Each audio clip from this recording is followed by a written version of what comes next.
I would argue that, we have today an opportunity to actually take the current situation. If we can focus on these three big negotiations we have underway with the United States, with the EU and with UK, if these really work out for us, let us say some in this year, we would be in a very different position. All three have a very high-tech content. Perhaps I could just start with the two T's.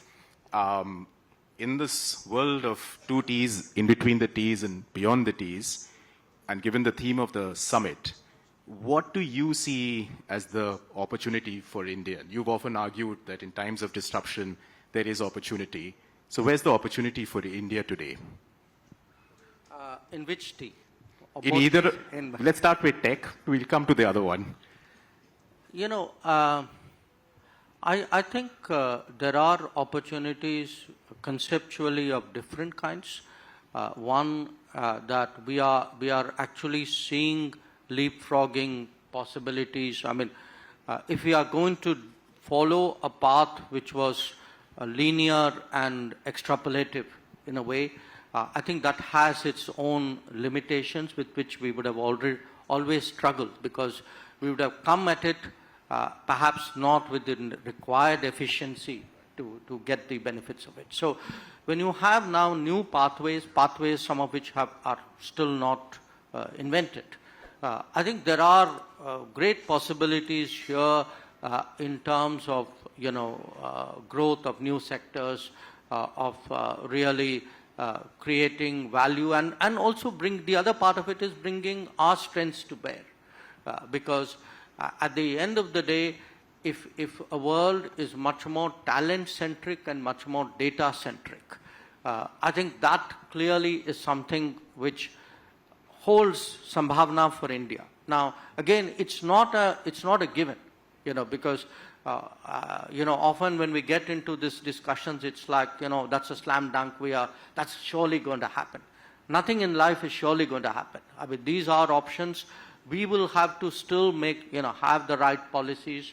In many ways, make up for deficiencies of the past, and try to really address it. In terms of the other T,